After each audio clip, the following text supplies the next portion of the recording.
What is up? What is going on, everybody? Welcome into a Saturday coffee breakfast version of the Trident Talk.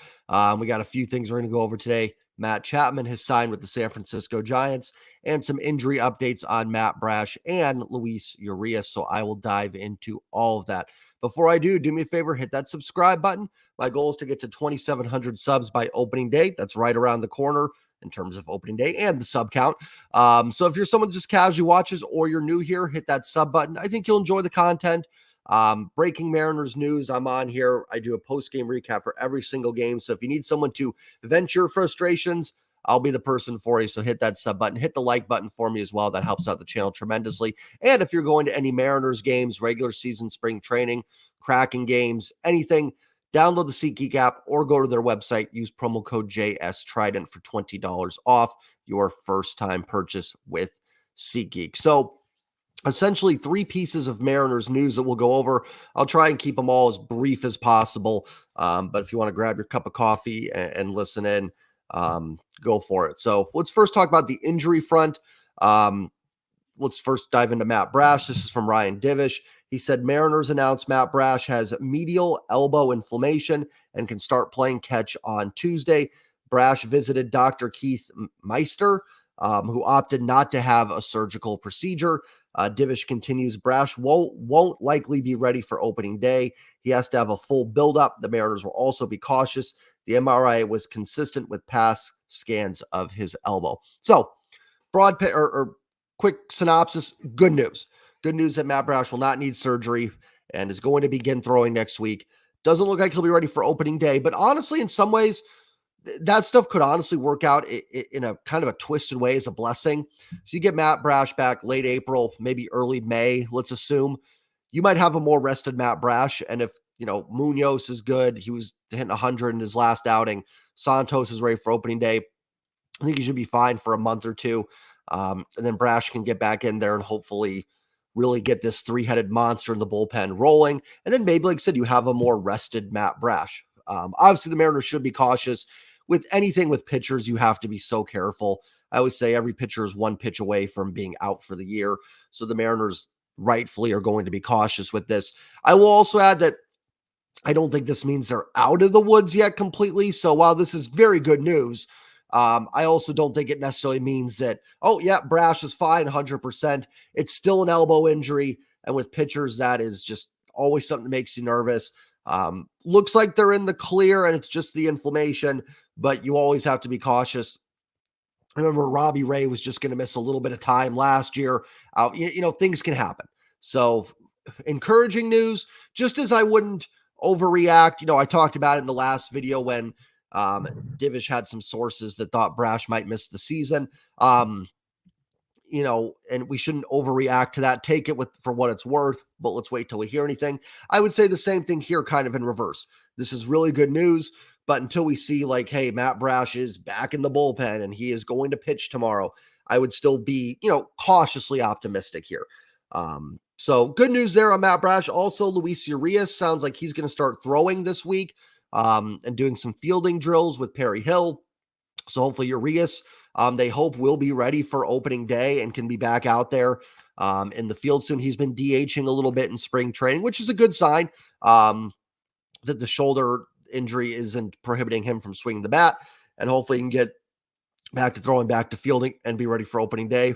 Regardless of what you think about Luis Urias, if you love him, if you whatever in the middle, if you hate him, out of all the players that are on this roster that can kind of do the right-handed platoon bat for third base with Rojas, Luis Urias is the best bet, in my opinion, to succeed. Now, this isn't taking into account anything else roster construction-wise, but your options for that role are Urias, Brian Anderson, Michael Chavis, Samad Taylor, Haggerty, Dylan Moore in a pinch, moving Ty France to third or something, out of everything in that bunch, Luis Urias being healthy and hopefully getting back to his 21 and 22 production is your best bet there. Again, if you don't like the trade, that's fine. If you don't like Luis Urias, I'm not, whatever. But of everybody on the roster, he is the best bet for that role. So Urias getting healthy and being able to play for him today is a good thing for the Seattle Mariners because as much as you may not be a fan of him, I'm fine on Urias. I don't think he's a superstar. I think he can hopefully bounce back a little bit and be a very productive player like he was in 21-22. But I mean, if your other options are Brian Anderson, it's been 4 or 5 years since he's produced an above average season offensively. So hopefully Urias can get back, get on the field. You don't want him DHing. So if he can't play the field, then there's really no purpose for him not being on the injured list when the season starts. But they're optimistic that he will be ready to go for opening day. So truthfully, on both injury fronts, really good news for the Mariners. Looks like disaster was avoided. Does not look like Matt Brash will miss the season. In fact, it looks like he'll be back sooner rather than later. And then it looks like Urias has a chance to be ready for opening day. So a couple pieces of good news. Always tough early in spring training when you're starting to see injuries pile up and everything like that. So good news there for the Seattle Mariners. Matt Chapman has signed a 3-year, $54 million deal with the San Francisco Giants. He has a player opt-out after each of the first 2 seasons. I believe the first year is $20 million. He's making 18 in the second and 16 in the third if he stays. I'm not sure what the buyout is with that. But if he stays to the contract all 3 years, that would be what he makes each year. So essentially $20 million for this year, 18 for year 2 if he opts in, and 16 for year 3 if he opts in. I believe I could have that backwards a little bit. I know it's 20 in 2024. Matt Chapman was actually never anybody that was on my radar when the offseason began.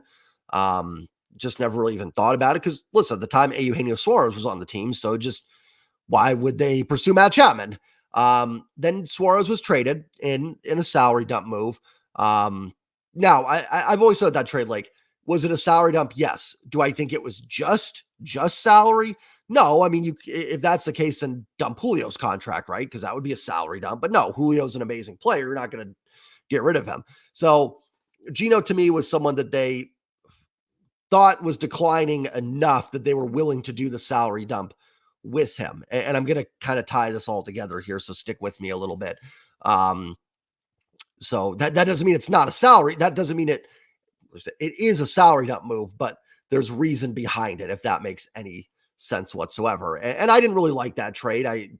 Gino was a fairly productive third baseman last year. Was he the best? No. Did he have flaws? Absolutely. But I do think there are some spots where he's declining offensively. The bat speed looked a little slower last year. Well, we'll see what happens. Whatever. And then the Mariners, well, initially they traded for Urias before Gino, but then they had the Urias trade.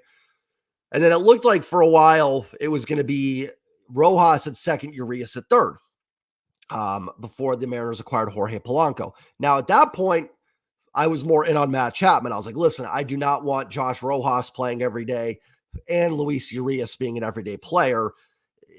I'd prefer them to be platooned. I think it would be a good match to have the two of them platoon together.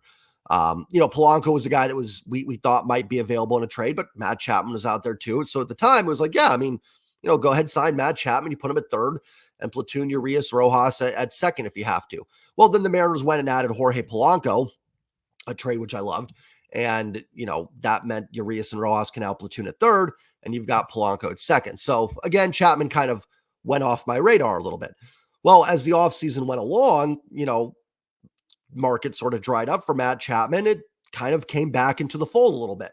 And I think that's how the Mariners viewed it too. There were some rumors they reached out to Chapman's camp. And my guess is it was very much like, hey, opening days in 4 or 5 weeks, where are you guys at on a contract? The rumor was they wanted $100+ million. I don't think Chapman was ever going to get that. And obviously he didn't. So, long story short, we've talked about Matt Chapman. I've talked about him several times in videos, that he could be a guy to plug at third base and potentially be upgraded over the Rojas Urias platoon. And certainly back a few months ago when you didn't have Jorge Polanco as well on the roster. So where do I end up on the Matt Chapman spectrum? Well, I've talked about it a few times in videos. He it's funny. The contract sort of fell into that. I talked about, if it was like a 1-year deal, or something like that with a club option for the second year, I was all for it. I do think, just to put it simply, Matt Chapman probably, if you had to ask me, Jay, who produces more wins above replacement level in 2024? Matt Chapman, Brian Anderson, the Rojas Urias platoon, whatever, throw all the options in there. Gun to my head, I'd probably say Matt Chapman produces more wins above replacement level. And this is a team that I think can compete for a World Series and can compete for the division. Well, I should say division first because World Series is better than division, but you know what I mean? So yeah, go ahead and do it. But I also didn't want to tie in 5-6 years, $100 million to Matt Chapman, who I went over the numbers in a previous video, was great in March, April, but the rest of the year produced an 84 WRC plus, was not a very good hitter, and was frustrating to watch, I'm sure, with the bat. If you go back and watch the highlights, it's frustrating. If you were frustrated by Eugenio Suarez with the bat, Matt Chapman is definitely going to frustrate you. So I didn't want to commit any big contract, big money to Matt Chapman. Well, his deal kind of fell in between, right? Wasn't the 1-year deal. I guess it could be if he opts out, but if he's bad, if he's good, he may opt out to get more money. If he's bad, he won't opt out. So it doesn't really work as a 1-year. I mean, it could work as a 1-year deal, but you know what I'm getting at with that, right? Like if he's bad, then he's going to stick around, which you don't want. So it with the player option, it kind of creates that scenario. Would I have done this deal? Not with what we know about the Mariners' budgetary restrictions. I would not give Matt Chapman $20 million. I don't love the player profile. I don't love his fit in the ballpark. Upgrade, yeah, very, very possible and probably even probable, but not enough to me where I'm giving him $20 million. With what we know, there's too many red flags for Chapman. And then what we know about the Mariners' budgets. And listen, we can sit here and complain about the ownership. I've done it. And you can say, well, Jay, they need to do it. I agree. Like, right. Like, listen, in a perfect world, if this team had Dodger money, like, or if they spent like the Dodgers where they have the money or not, whatever, then fine. Sure. Like, just throw money at everybody. I don't really care. Like, it's not my money, so I could really care less what they do with it. But looking at, everything that we know about this team, it just doesn't make a lot of sense. Why would they jettison Eugenio Suarez? I always want to correct when I say Gino because people might think I'm talking about Geno Smith, but why would they jettison Eugenio Suarez, who, and maybe they were used as an excuse, but they didn't like the strikeouts. They thought the bat speed might be declining. Want to get that contract off the books to make other moves like Mitch Garver. If you don't trade Gino, you probably don't have Mitch Garver on the roster. Why would then they go out and get a player with a very similar profile to Suarez? I know there's differences between Suarez and Chapman, but like, it just doesn't make a lot of sense to why they would do that. A 1-year incentive laden deal or something, sure. And I'm assuming that's probably why they reached out going, hey, I mean, if it's cheap enough, it probably is an upgrade. But for that 20 million, and you got to remember too, saving money for deadline deals. And I get it. Like, why save money for the deadline? You could spend it now. You don't know what's going to happen at the trade deadline. I do. I get all of that. I really do. But again, looking at this team and their budget restrictions or whatever it may be, I don't think that would be a wise way to spend $20 million. And if that prevents you from making deadline deals that you need to make, and I'm sorry, there's a scenario where Matt Chapman's bat is pretty brutal, that you're getting like an 85 WRC plus, 95 WRC plus hitter. Now, you might get that from Luis Urias too. So I get it. I absolutely do. If you're someone that wanted Matt Chapman, I get it. And had the Mariners made that move and I woke up and they signed Chapman 3 years, $54 million, the same deal with the Giants, I would not be up in arms about it going like, oh God, how could they? I'd be excited. I think it would be an upgrade for the roster, factor in defense as well. So I definitely don't think it would have been like a disgustingly awful move or anything, but I do get them staying out of it. And with that said, I am happy to no longer have to talk about Matt Chapman, not from anything negative about him, but it's just, it can be grating talking about guys that are just out there because you have to, right? Blake Snell's still out there. Matt Chapman's still out there. Mariners could definitely maybe use one of those guys. So it is important to talk about those guys, but I'm happy to be done with the Matt Chapman conversation and kind of move on from that.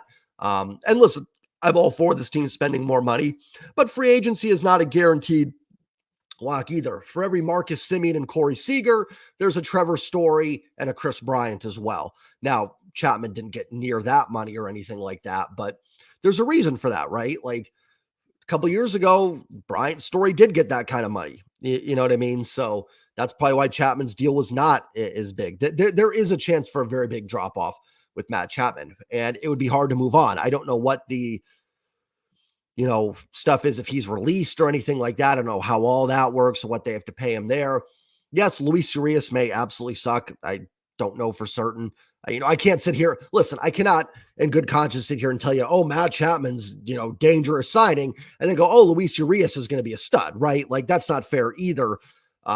Because Urias wasn't good last year with injuries as well. So it's not fair to go one way or the other, but you can certainly get out of Luis Urias a lot easier than you can Matt Chapman if that goes south.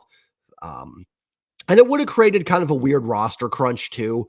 If you sign Chapman, I have no idea what you do with Rojas, Urias, Moore, Haggerty. I really don't know how that plays out. That shouldn't be a reason not to do something. Like, oh, what are you gonna do with the backups now? That would be like if Patrick Mahomes was released and Seahawks fans being like, well, we can't pick up Mahomes because what do we do with the quarterbacks on the roster? I mean, who cares? It's Patrick Mahomes. Not comparing Chapman to Mahomes, but you get my point. Worry about that stuff later. But it would have been kind of interesting to see what they would have done. But that's it. I'm going to be done talking about Matt Chapman. Final synopsis on it. I'm fine. I'm not going to lose sleep over them not doing the deal. If they did it, sure, I wouldn't have hated it or anything, but I think in the long run, it's probably wise that they're not committing that much money to Matt Chapman. So we move forward. We know what third base is going to be. Good news that Luis Urias hopefully is back healthy and ready to go for opening day. Josh Rojas has looked really good in spring training so far as well. Pulling the ball with authority. So that's really good to see. If he can continue to do that, might very well have something with Rojas, who was solid last year in the second half with the Mariners. So hopefully they can continue with that. More spring training action today. I don't think I'll have a post-game recap up for the game. I think it's like a radio only broadcast. I'm not mistaken. So won't have much from me on that. I'll do the spring training recaps occasionally. Maybe every other day, something like that. Probably have something up Monday with that as well. But I did want to make this video talk about all three of those, the two injuries, then Matt Chapman. To sum it up, positive news on Matt Brash. Good that he's not needing surgery. Hopefully everything goes well with his bullpen sessions and throwing, and he can be back sooner rather than later. Good news on Luis Urias, getting back into some infield drills, throwing again, so he could be ready opening day. And Matt Chapman goes to the Giants. Thank goodness I don't talk about Matt Chapman anymore, getting tired of it. Could have taken it or leave it. I guess if you put a gun to my head, I'd probably say leave it in terms of leave that deal on the table. But, I would have stomached it. It would have been fine had they done it. But, whatever. So that's all I've got for this video. We are 26 days away from opening day? Guys, it's coming. We are very, very quickly going to be around opening day. What was the Super Bowl was 3 weeks ago? I mean, the equivalent to what the Super Bowl was today is about the time that from today to opening day. So we are right around the corner. Julio Rodriguez makes his spring debut this afternoon for 2024. Good to see Julio back in the lineup. Excited for Mariners baseball. Let me know if there's any videos you guys want me to make. I know we don't do prediction videos, but I could do like a standings prediction or something like that. It's kind of hard. I don't follow the rest of the league as much as other people do. I know teams, but I don't have necessarily the inside knowledge to maybe make those kind of bold predictions. But let me know what you guys want. Hit that like button, hit the sub button, use the promo code for tickets, and I will see you guys for the next episode of Trident Talk next week sometime. Have a great weekend, everybody. Enjoy it, and go Mariners. Peace.